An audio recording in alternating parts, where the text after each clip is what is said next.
행정 절차론. 오늘은 행정 절차론 살펴보겠습니다. D-19일이고요.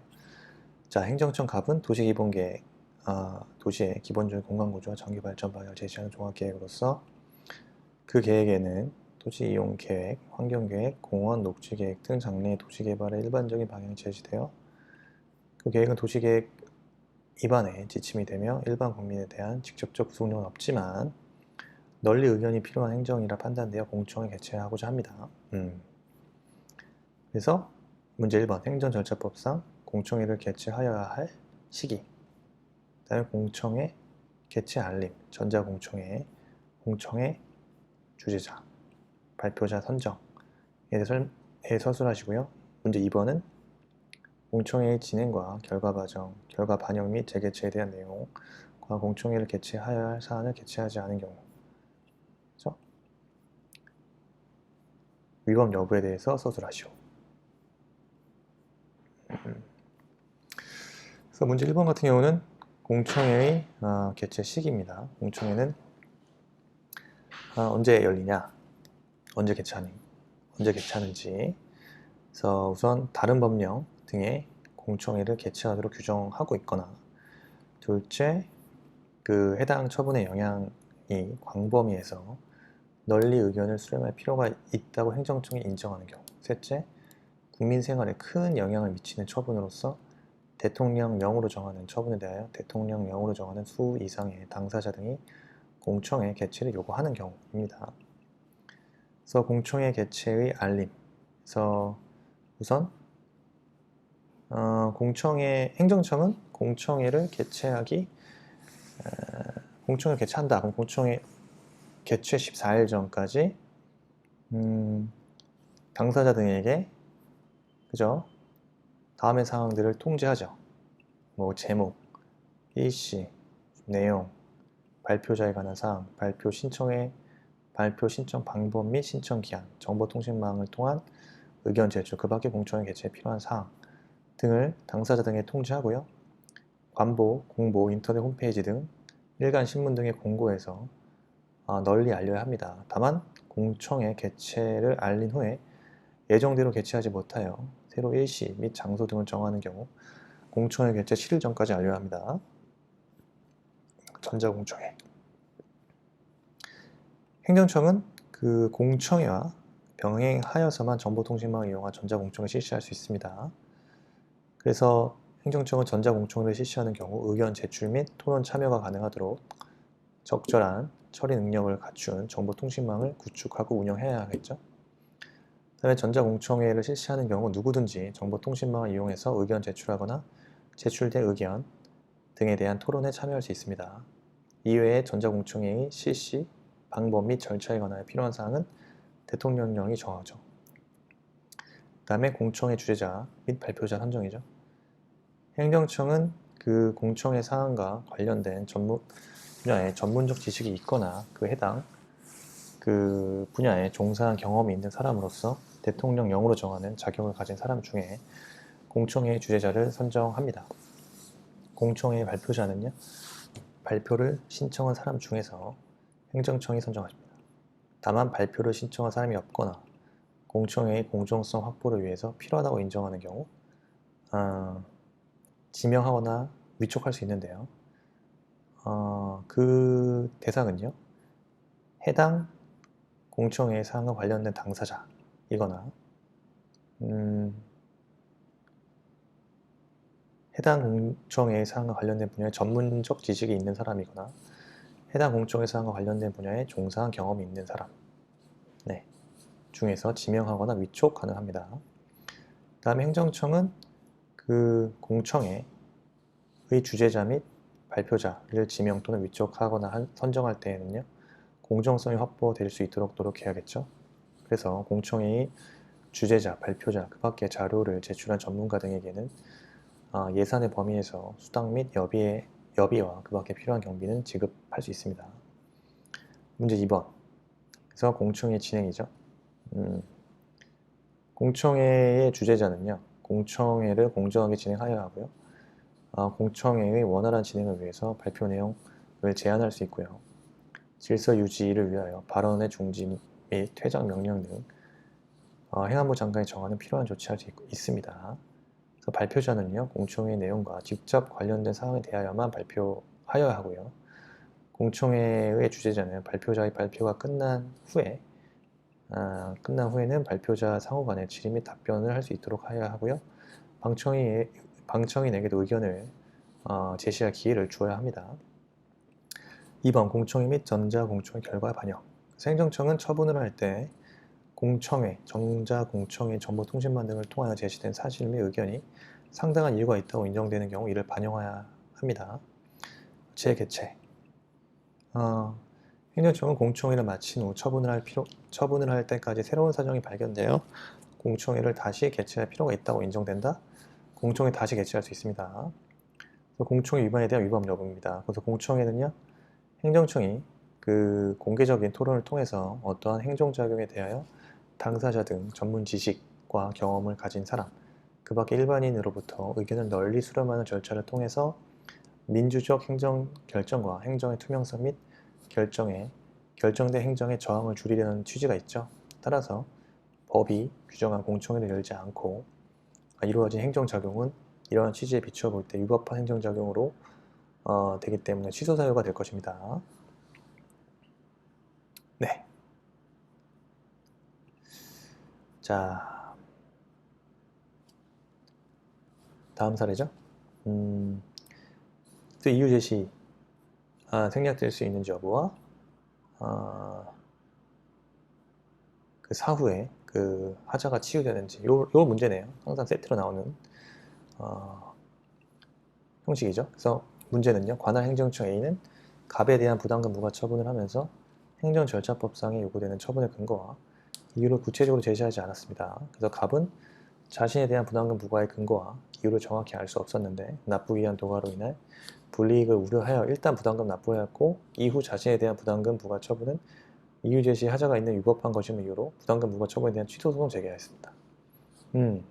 문제 1번 갑이 납부한 부담금이 내용적으로 정당한 경우에도 법원은 이유 제시 하자가 있음을 이유로 부담금 부과 처분을 취소할 수 있는지.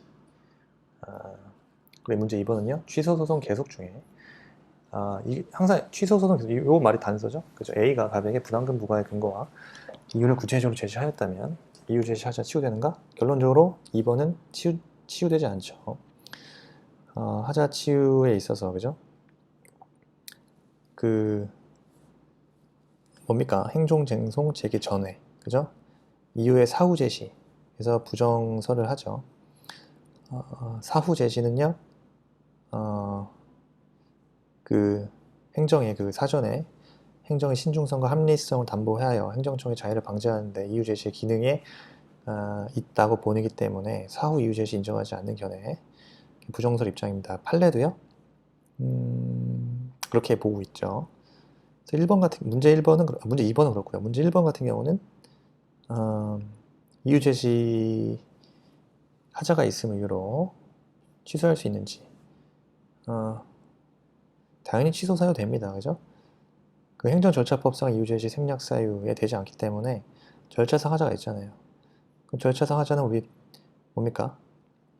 그 절차법상 하자로서 취소 사유를 우리가 판례는 적극설 입장을 따르죠. 독자적 위법성이 인정이 된다.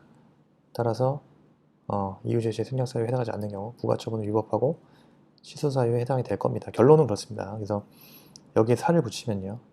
문제 1번 이유 제시. 이유 제시는 뭐죠? 이유 제시 의미. 행정을 함에 있어서 그죠? 행정청이 행정을 함에 있어서 그 행위를 하게 된 법적인 근거와 구체적 사실 등의 이유 등을 명시하는 것을 말하고요. 그 행정청에는 그 행정의 자의를 방지하고 행정의 결정 과정에 공개 행정의 정당성 제고를 하고 상대방에게는 구제 수단의 편의를 제공한다. 상대방을 설득하는 기능이 있죠. 생략할 수 있는 경우가 있습니다. 그래서 기본적으로 행정절차법 23조의 그 신청 내용을 모두 그대로 인정하는 처분인 경우 이유 제시 생략할 수 있겠죠. 그 다음에 단순 반복적인 처분 또는 경미한 처분으로서 그 당사자가 그 이유를 명백히 알 수 있는 경우, 생략 대상이고요. 세 번째, 긴급히 처분을 할 필요가 있는 경우, 이유 제시 생략할 수 있습니다. 그럼 사안에서 이 사례가 절차법상 하자로서 취소사유가 될까요? 지금 학설은요, 소국설과 적국설로 나뉩니다. 소국설은 절차상 하자만 이유로 당해행정행위를 무효로 보거나 취소할 수 없다고 보는 거죠. 그래서 절차 무용론화 되어지며 절차상의 하자는요, 사후 보완으로 해결하면 돼, 이런 입장이고요. 적극설은 위법설 입장인데요. 절차상 하자에 있는 행정행위는 당연히 위법이며 따라서 무효나 취소할 수 있다는 견해고요. 판례, 판례 입장은요, 적극설 입장입니다. 그래서 판례가 그 납세고지서에 세액 산출 근거 등의 기재사항이 누락되었거나 과세 표준과 세액의 계산 명세서가 첨부되지 않았다. 그런 경우 적법한 납세고지라고 볼 수 없기 때문에 위와 같은 납세고지 하자는 납세 의무자가 나름대로의 산출 근거를 알고 있다거나 사실상 이를 알고서 쟁송에 이르렀다 하더라도 치유되지 않는다는 판결을 내린 바 있습니다. 그래서 결론적으로 제시된 사례는요, 그 부담금 부과처분의 내용이 내용적으로 적법하다 하더라도요, 행정 절차상의 이유 제시의 생략 사유에 해당되지 않아 절차상 하자가 인정이 되므로 그 부과 처분은 위법하고 취소 사유에 해당한다, 이렇게 결론 내려지죠. 그래서 문제 2번 보겠습니다. 문제 2번은요, 이후의 사후 제시에 대한 인정 여부입니다. 이후의 사후 제시. 그때 학설이 부정설과 긍정설로 나눠지죠. 부정설이라는 게 다수설인데요. 자, 이유 제시의 기능은 행정청으로 하여금 사전에 행정의 신중성과 합리성을 담보하기 위해서 행정청의 자의를 방지하는 데 있다고 보기 때문에 사후 이유 제시는 인정하지 않는다는 견해고요. 긍정설은 이유 제시의 기능을 그 행정의 상대방에 대한 설득 기능과 그 쟁송제기의 편의에 있다고 보기 때문에 쟁송제기 전까지는 이후의 사후 제시를 인정하고 있는 견해입니다. 쟁송제기 전까지는. 자, 판례는요, 과세처분 납세고지, 그죠? 과세처분 납세고지서에 과세표준 세율과 세액 산출근거 등 누락된 경우 과세처분에 대한 불복 여부의 결정 및 불복 신청에 편의를 줄 수 있는 상당 기간 내에 보정행위를 하여야 그 하자가 치유된다고 할 것이므로, 자, 과세처분이 있은 지 4년이 지나서 취소소송이 제기된 때에는 보정된 납세고지서를 송달하였다는 사실이나 오랜 기간의 경과로서 과세처분의 하자가 치유되었다고 볼 수 없다고 해서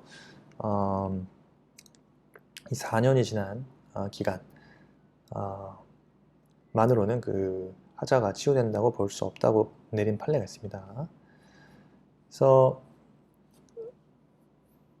지금 이 경우가 이후 사후 지시 같은 게 문제가 되는 게, 일단 검토를 봤을 때 그 행정 쟁송 제기 전에 이유 제시를 하게 되면은 하자의 치유가 가능하다고 보는 게 일반적인 입장이에요. 그래서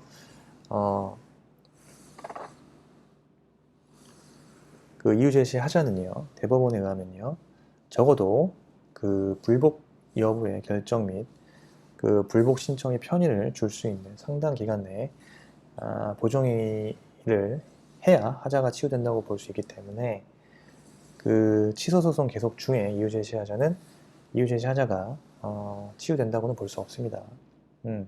대법원 입장에서도 적어도 불복 여부의 결정 및 불복 신청의 편의를 줄 수 있는 상당 기간 내에 보정행위를 해야 하자가 치유된다고 볼 수 있고, 최소한 행정쟁송 제기 전에 그 하자의 이유 제시가 이어져야만이 하자의 치유가 된다고 볼 수 있기 때문에 사안에서처럼 취소소송 계속 중에 이유 제시는요, 이유 제시 하자가 치유된다고는 볼 수 없겠죠. 3번 봤습니다.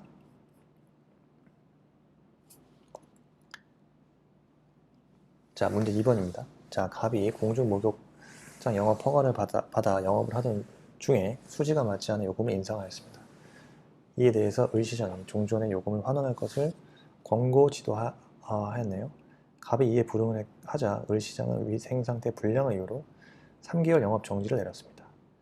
행정절차법상 권고 방식과 3개월간의 영업 정지 처분 위법인지 여부에 대해서 서술하시오. 자, 행정지도의 개념이겠죠. 행정지도. 그 다음에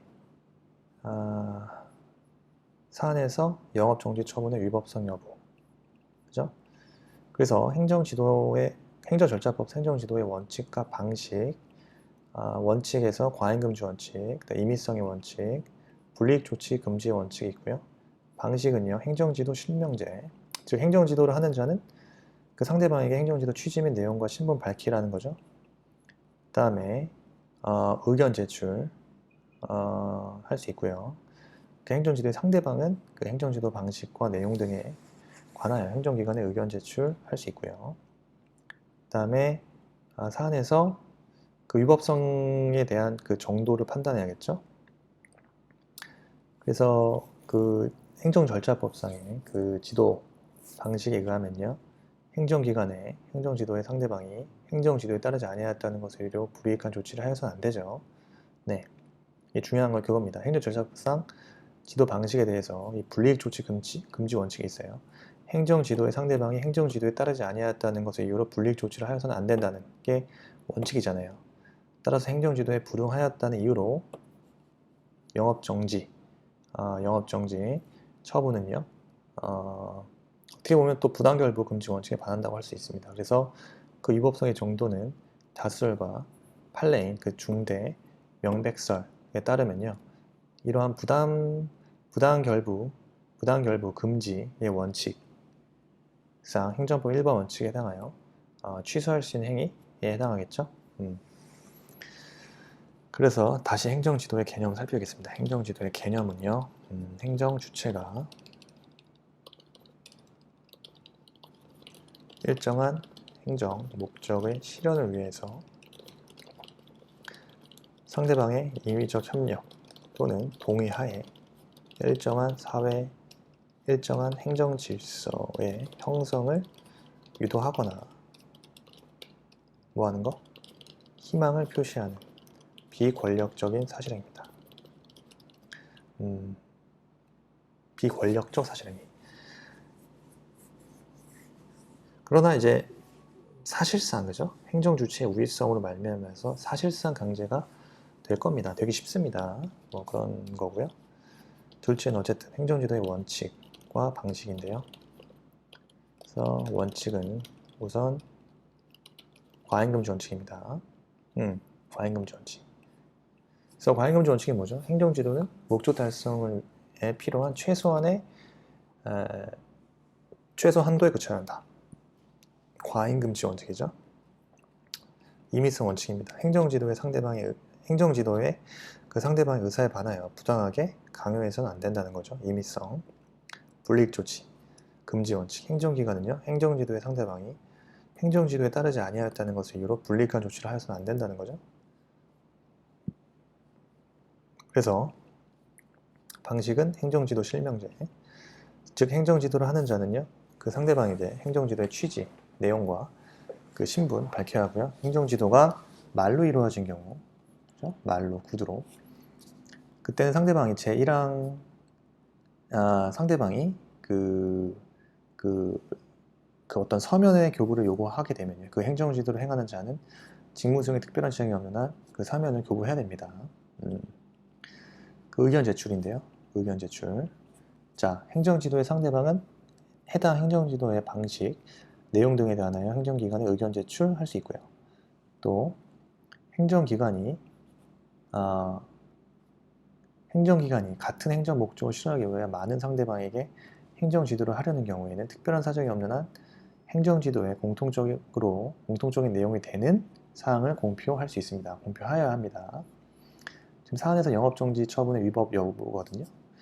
그래서 행정절차법상 지도 방식에 의하면 행정기관은 행정지도의 상대방이 행정지도에 따르지 아니하였다는 것을 이유로 불이익한 조치를 하여서는 아니 된다는 불이익 조치 금지 원칙이 이 행정절차법상의 행정지도의 원칙에 해당합니다. 따라서 행정지도에 불응하였다는 것을 이유로 영업정지 처분을 내린 것은 부당결부 금지 원칙에 반하겠죠. 위법성의 정도를 판단해서 다수가 판례인 중대 면백설에 의하면 부당결부 금지 원칙은요, 행정법 1번 원칙에 해당하여 취소할 수 있는 처분에 해당합니다.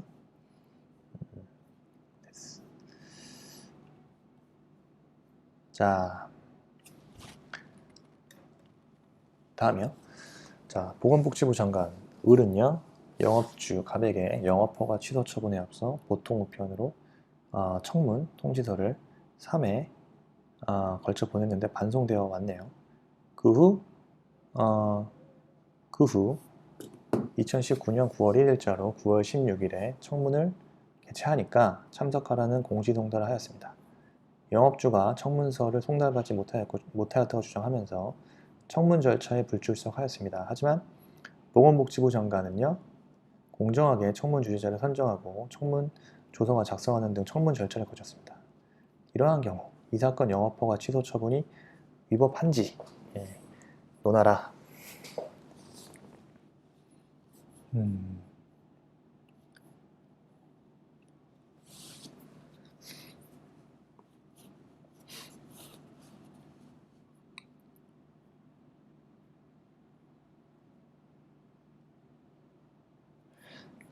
자, 볼게요. 청문이죠? 문제 제기죠. 지금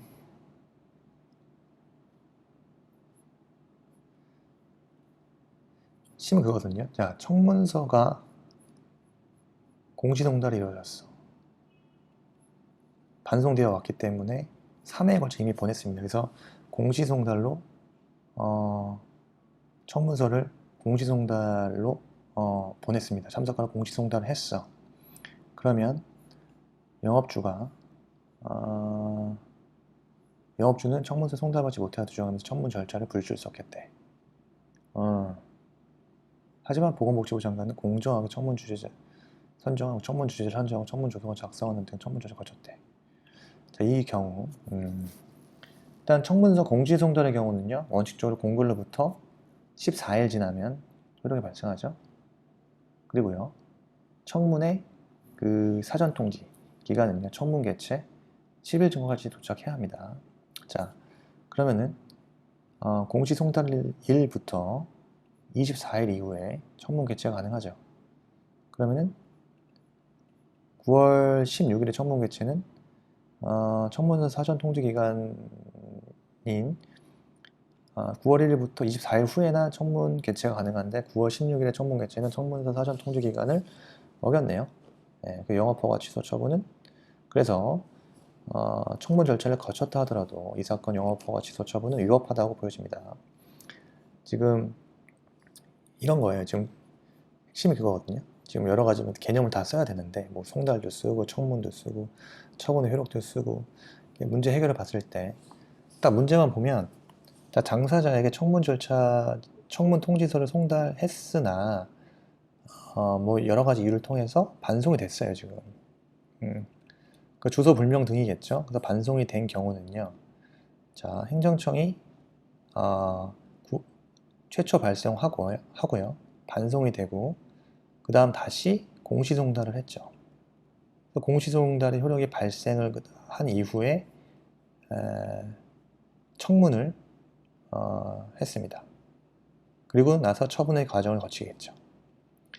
따라서 행정청이 최초 발생한 일로부터 반송이 걸리는 시간도 있었을 거 아닙니까? 그 이후에 공시송달 후 공시송달의 효력 발생까지의 기간, 이게 며칠이죠? 14일이죠. 반송돼서 공시송달 이후 그 공시송달 효력이 발생하는까지 14일. 그 다음에 효력 발생일로부터 청문 개최일까지의 기간 10일. 따라서 적어도 최초 청문 통지서가 반송된 날로부터 24일에다가 앞에 그 반송에 걸리는 기간 이후에 청문 개최가 가능하다 이겁니다. 그게 핵심이거든요. 자, 어쨌든 의의를 보겠습니다. 예, 그래서 의의는요, 청문은 행정청이 어떠한 처분을 하기에 앞서서 당사자 등의 의견을 직접 듣고 증거를 조사하는 절차를 말합니다. 그래서 침익적 처분을 함에 있어서 청문 도달의 그 효력 및 청문의 사전 통지 기간, 그렇죠? 청문 개최 10일 전이 문제되는 겁니다. 그 다음에 청문 도달 효력은요, 그 공시송달의 효력 등이 문제되겠죠. 어쨌든 그래서 송달. 송달은 뭡니까? 당사자 등에게 행정 절차상 서류의 내용을 알리는 거죠. 그래서 우편 송달, 교부 송달이 대표적이죠. 우편 송달 방법을 입증하기 위해서는 등기 우편 방법에 의합니다. 등기 우편. 보통 우편에 의한 송달의 경우는 도달이 추정되지 않기 때문이죠. 등기 우편 방법에 의하고요. 교부 송달은요, 그 수령 확인서를 받고 문서를 교부함으로써 행하는 거죠. 그러니까 송달하는 장소에서 만나지 못한 때에는요, 그 사무원 등 그 어떤 사리 분별력 있는 자에게 교부할 수 있습니다. 문서는 교부할 수 있습니다. 효력 발생입니다. 송달은요, 다른 법령의 특별한 규정에는 제외하고는 송달 받을 자에게 도달주의죠. 도달됨으로 세력이 발생하고요. 그래서 목차, 청문임, 청문. 적용 범위, 언제 청문이 실시되죠? 다른 법령에서 청문을 하도록 규정하고 있는 경우. 그다음에 행정청이 필요하다고 인정하는 경우. 그 다음에 인허가 등의 취소. 신분 자격, 신분이나 자격 박탈. 그 법인이나 조합의 설립 허가 취소, 처분 시 의견 제출 기간 내에 당사자 등의 신청이 있는 경우. 예외가 있죠? 청문 예외 사유.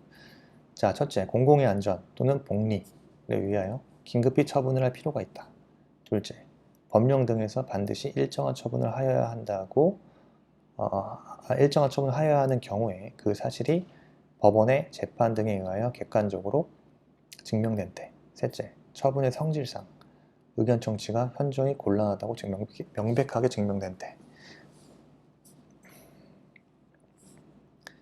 명백히 불필요하다고 인정되면 처분의 성질상 의견 청취가 현저히 곤란하거나 명백히 불필요하다고 인정될 만한 상당한 이유가 있는 경우. 그리고 넷째, 당사자가 의견 진술의 기회를 포기한다는 뜻을 명백히 표시할 때 의견 청취 구할 수 있죠. 의견 청취를 구하지 않아도 되죠. 예외에 해당하죠. 청문 절차입니다. 청문 절차. 우선 청문 주재자죠. 자, 청문은요, 행정청이 소속 직원 또는 대통령으로 정하는 자격을 가진 사람 중에서 선정하는 사람이 주재합니다. 행정청은 청문 주재자의 선정이 공정하게 이루어지도록 노력하죠. 행정청은 청문이 시작되는 날일부터 7일 전까지 청문 주재자에게 청문과 관련된 필요한 자료를 통지하고요. 당사자에게 10일 전까지 알립니다. 10일 전까지.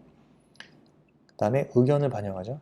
자, 행정청은 처분을 함에 있어서 청문 조서나 청문 주재자의 의견서, 그 밖의 관계 서류 등을 충분히 검토하고 또 상당한 이유가 있다고 인정되는 경우 청문 결과를 반영하여야 하죠. 자, 처분의 효력이죠. 그래서 소곡설과 적곡설, 이건 뭐냐? 절차상 하자의 독자적 위법성 인정할 수 있는지. 그럼 소곡설은 절차상 하자만의 이유로 취소할 수는 없고 내용상 하자가 있어야 취소할 수 있고요. 적극설은 절차상 하자만의 이유로 취소할 수 있다는 견해고요.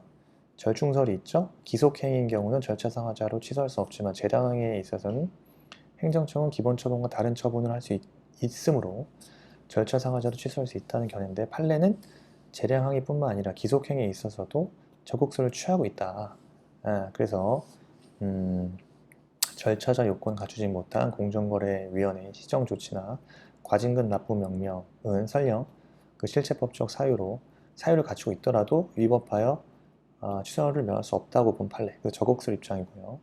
검토를 봤을 때 절차 중심 인정을 유도해야겠죠. 또 행정소송법상 절차의 위법을 이유로 한 취소 판결을 인정하고 있죠. 그래서 적극설을 타당하다. 그래서 문제 해결을 보면요.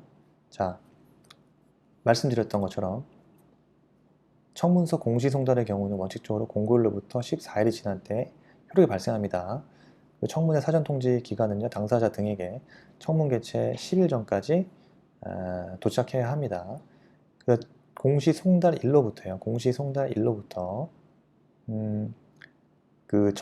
24일 이후에, 최소 24일 이후에 청문 개최가 가능한데, 사안의 9월 16일 청문회일 개최는요, 청문회 사전 통지 기간을 어겼으므로 위법하여 비록 청문 절차를 거쳤다 하더라도 이 사건 영업허가 취소 처분은 위법합니다. 라고 결론 내리면 됩니다. 위법하다.